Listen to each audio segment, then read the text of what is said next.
Hello YouTube and welcome to GrunfWorks Plays KSP. This is episode 96 of the Interplanetary Voyage of Exploration.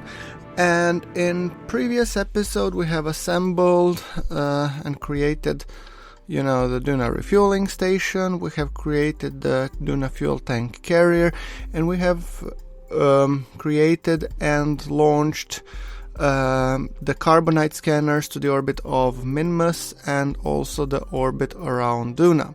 So today we have two items on our agenda. We have to add one more passenger for our Duna interplanetary ship. If you've been paying attention, you would be noticing that it has like the icon in the Kerbal orbit of the station, but it doesn't have the red dot indicating that it is a remote tech control center. And this has come to my attention when I was reviewing one of the remote tech videos a while back. And the whole point of this station was to be a Duna remote tech control center, because I want to be assembling remote controlled units that I have sent previously, the aeroponics module and other modules. I want to be assembling them in Duna orbit, so I need the signal delay to be low, and to be able to have a low signal delay I need to have a command center in the orbit around Duna. The command center means 6 Kerbals, not 5 as I was initially thinking, remote antenna, and also a big remote control probe that I was practically standard putting on every single piece that went to Duna. So that's the idea. So right now I'm on actually accelerated launch to get as small ship as possible, because our Duna transfer window is, I think, roughly, I don't know if it's 30 or 20 or whatever amount of days that we have left. And this ship will also take some time to construct. So I'm trying to go for as low tech, as simple craft as humanly possible. So the smaller, the better. So it's kind of fun going back to the roots and trying to go via the route less is more. So yeah, 2,463 meters per second, that's too low, but 5,128 is in total. So that's more than enough to get us even rendezvoused, and you will see that I'm not putting not even the RCS or anything. It's basic. So that's why the reasoning of the name of this episode is All Aboard. So yeah, I'm guessing that probably in the next episode we will be launching our ships to Duna, because the transfers are really close. Yeah, so put that in the build queue.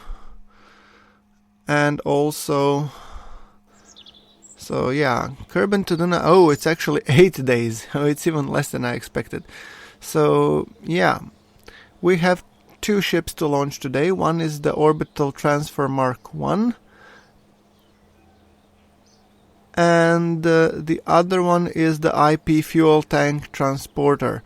So that one is the 2 fuel tanks that we have designed in the previous episode. That's basically a tanker. So that's supposed to arrive in the orbit around Duna and connect with the Duna refueling station core. So, but first things first, let us launch the Orbital Transfer Mark 1 ship. And the point of that one is just to get a single Kerbal to the Duna IP ship. I guess you would be wondering, who would that lucky Kerbal be? And I thought about it a little bit, and I have decided that given his extended experience with previous ships, I have decided to launch Mike J. He was the first Kerbal who was around in the orbit around Eve, so he has a lot of experience. Okay, now, as you can see here, this is we, and this is the orbital lab. We will wait until we get the interplanetary ship slightly closer for the launch.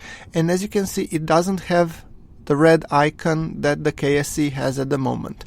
Observe that, because as soon as Mike gets aboard the station, that will change. A tank of waste is leaking. Thank you, dang it!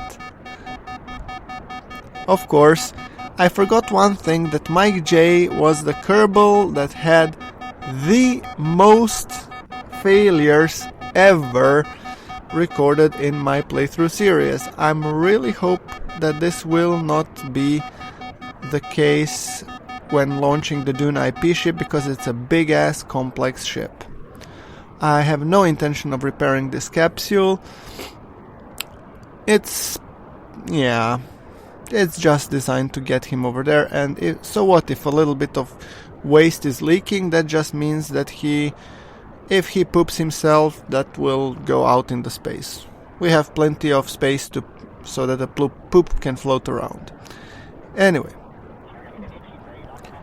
going for the orbit, 70 kilometers, and we are shooting for roughly 130 kilometer orbit, where our Duna interplanetary ship is orbiting, 129,833 as you can see. And so we are continuing the burn. Stage separation successful. Now with significantly less thrust to weight, but more than enough delta V to finish the job. And 130, 133. Okay, we're a little bit above, and I'm trying now to see how will I align these two so that they meet each other when they arrive. It's a close near miss, but yeah. Okay, so I want to be putting the apoapsis burn, and let us just... And here we go. Oops. Somewhere along these lines we are still in orbit. I'm just trying to reduce the intersect distance.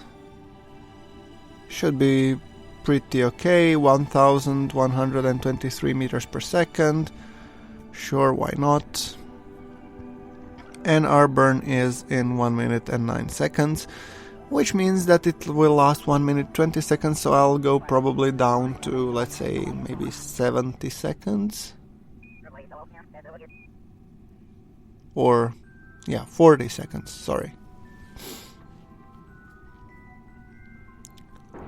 Hitting the gas.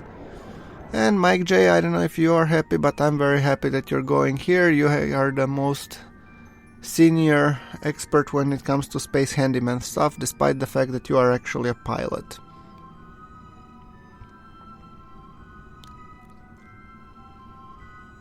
So, as a total, a complement of 6 Kerbals will be going en route to Duna.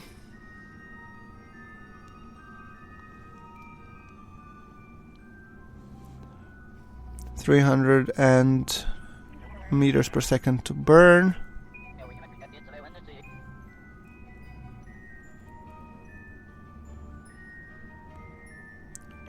Perfect. Slightly more, and now I'm going to remove the maneuver node, see how my rendezvous looks like. Ooh. Intersect. Oh, it's going a little bit further. Let's see if we can get a little bit closer.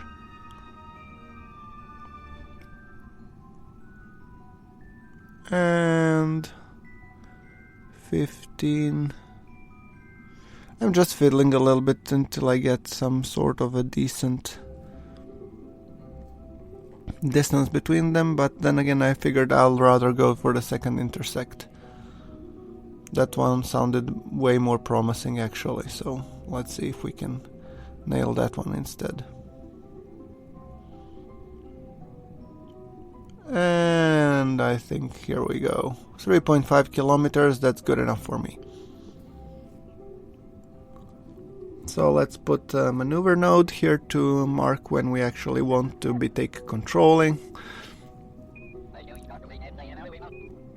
And let us do some time warping.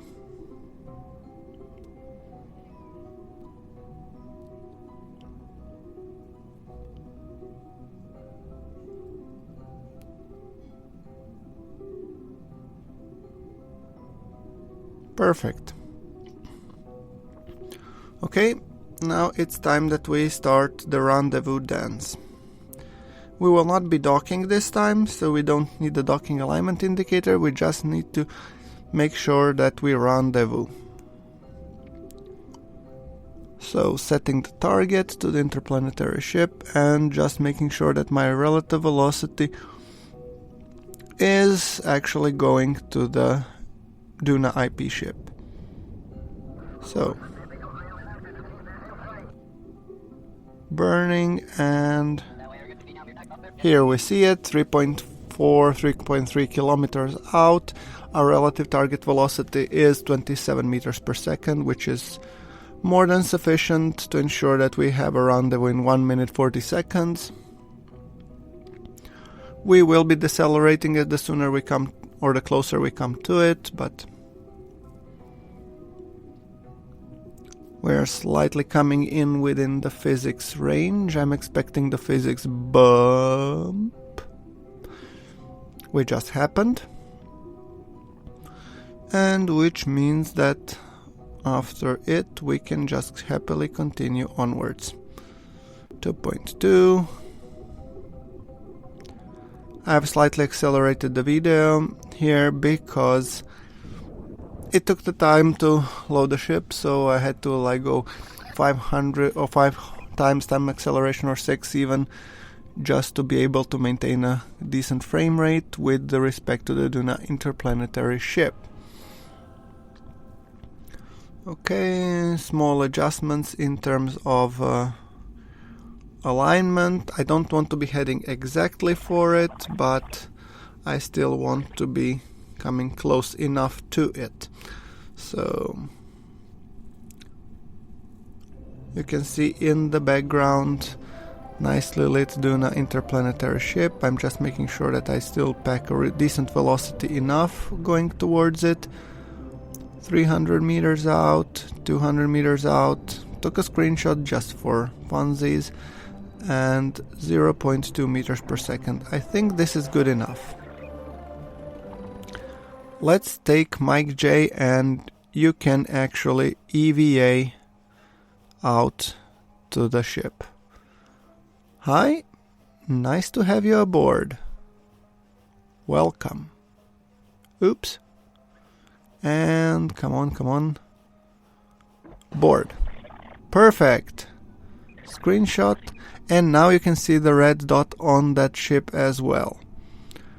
Perfect. So, since I have a remote control probe, I'm just gonna deorbit this little bugger and be done with it. Arm the parachute and yeah. Burn for as much as I can and hope it lands somewhere in the unpopulated area. Nice moonrise. So just trying to accelerate it as much as possible. We are not that interested in the landing, but then later I realized we are just landing outside of the KSC, if you notice that. And I'm assuring you this is entirely by coincidence. I haven't planned that, it's just happened that way. But I guess the boys at the KSC will be happy because they don't have to go very far in order to retrieve what is left of this ship. So I guess that's kind of cool. Okay. They'll also get a chance to inspect what really went wrong on this capsule and why is the poo-poo obliterated all over the space around KSC. So, not because Mike J pooped himself, it's just more like a container leak, sure. We'll pitch it that way. Anyway, while we're doing that, the interplanetary fuel tank transporter is rolling out on the runway, or sorry, not runway, launch pad. It will be out in a couple of minutes, so more than enough time for the Kerbin to Duna transfer window, which would basically conclude our suite of the ships that we want to launch this time to Duna. So interplanetary ship, refueling station, and the tanker and the Carbonite scanner. So yeah, quite a bit of them. So this is the finished ship. As you can see, I have made sure that I have strutted it very well.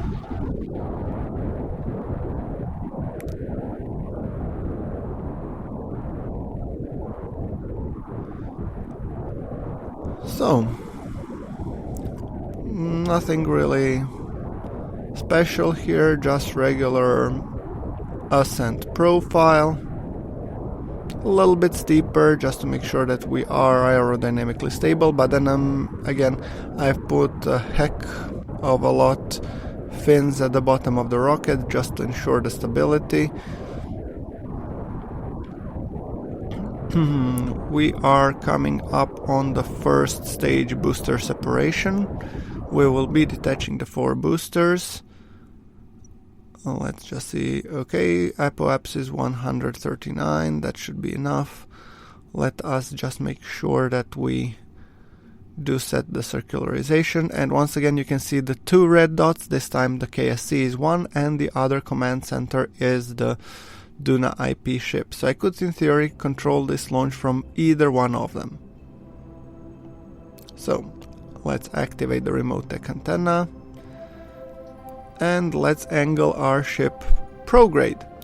And then I realized there is a tiny caveat when it comes to aligning it. I didn't put many reaction wheels, just one on the top, so not the most convenient place to put it. So I'm actually using a little bit of RCS thrusters that I have put only on the space tug. So it turns like a freaking aircraft carrier. Okay, and separating this first stage in 3, 2, 1, go. And then we have this small fuel tank, which is basically just intended for, circularization and nothing more. And then we have like this engine and a lot of small liquid hydrogen fuel tanks to take us down to Duna. Screenshot. And then I saw something which is very disconcerting to me. And this is actually, if you observe, my delta V is going to 0. And for the life of me, I couldn't understand why. Okay, we've circularized. And now I have hit the staging.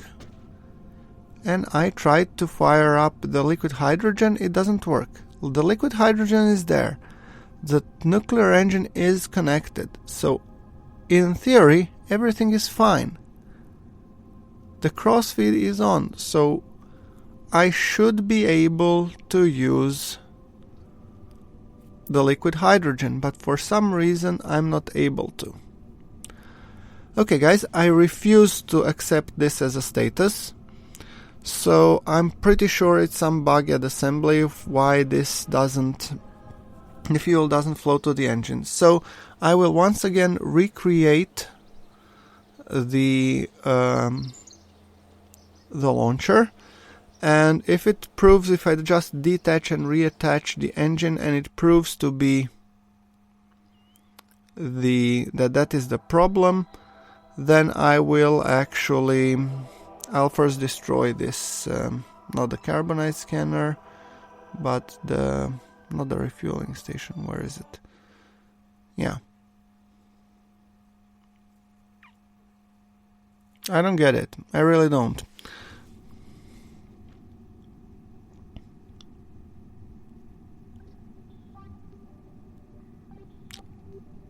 So, yeah. Well, never mind. I will retry at a later stage, see what happened, and worst case, you see me successfully launching it to the orbit, so if it was a bug, I'll just hyper-edit the final ship in the orbit around Kerbin at this rough altitude, so roughly 100, 120. But in the meantime, let us start our launches for Duna, because the window is coming closer and I don't want to miss it. So first thing, I would be launching the Carbonite scanner. It's the simplest ship and it has enough Delta V, so yeah, might as well just use the opportunity and launch it. I'm just trying to set up a nice Duna encounter.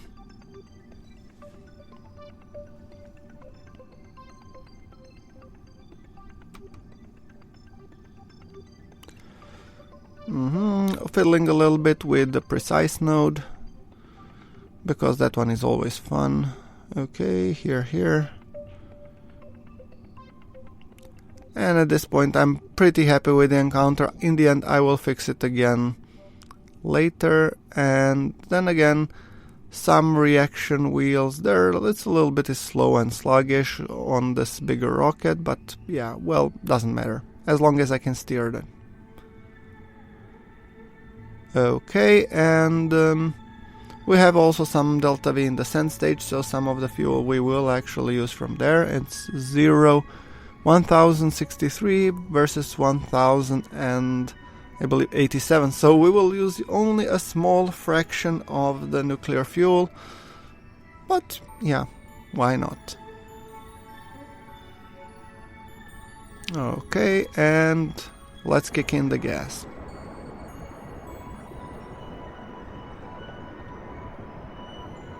Since I do tend to over-engineer my ships. Yeah. And now let's just slowly burn for the... Yeah. Let's slowly burn for the encounter. And we have it. Perfect. Well, that's pretty much what I was hoping for. Let's see if we can improve it somehow. Yeah, we are closing in on it. Perfect. And I think that's good enough. Okay. That being said, there's only one thing left to do. Select a target, and the target being Kerbin, and just activate.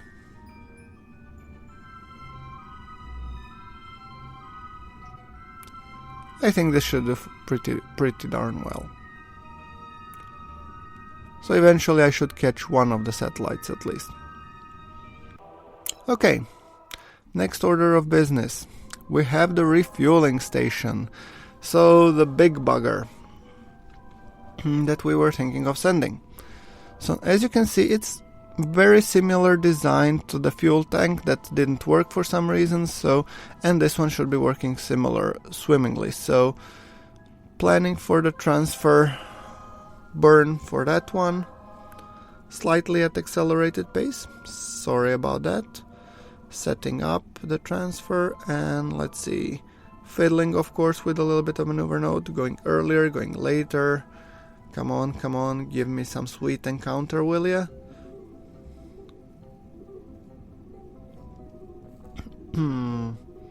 And almost there. Okay, gotcha.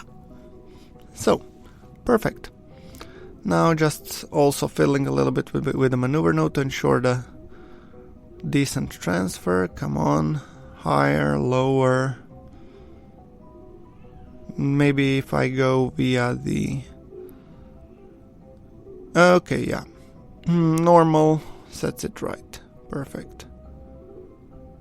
Okay. This is good enough. I mean, we will be fixing it anyway. So 1087, and we have a total of 1857. So we have actually more than enough in even this stage. So yeah, well, why not use it? We could as well use this one just to, boost all the way up to Duna. Or at least to that orbit. And then we have, on top of that, we have 5147 more fuel to be able to, But we don't intend to spend all that fuel for getting there, and stopping there. So some of that will be used for refueling. So waiting for our turn. 53-second burn, and since we will be spending pretty much all of our fuel in the second stage to go there, we might as well do that. So let's see. We are aligned with the maneuver node, 40 seconds out, 30, and setting up the target for the remote tech, and then I will be kicking the gas. So, medium range communication satellite 1, come on, activate, perfect, and kicking the gas while I activate the second one. Okay, so we have some remote tech signal redundancy, and that should work quite well, and Communitron should help us when we get to the orbit around Duna, and yeah. So in the end, after the burn, I decided to do a little bit more with the transfer stage actually, and that's another 30 meters per second, just to make sure that we get further away from, well, from this guy. Okay, and let's see. Our transfer orbit looks like this. So I actually think that we miscalculated ourselves a little bit, so we need to burn a little bit more, and there we go. Duna encounter ensured, with 5,000 meters per second of delta V to spare. So let's see. Ooh.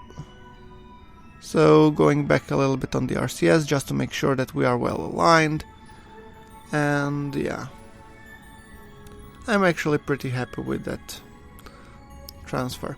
So that, guys, brings us more or less towards the end of this episode. I'm just setting up one maneuver node to basically ensure that we have everything that we need. So guys, like if you like this episode, hit subscribe for more KSP content that should be coming soon, and then until the next episode, thank you very much for watching. This is GrunfWorks signing off.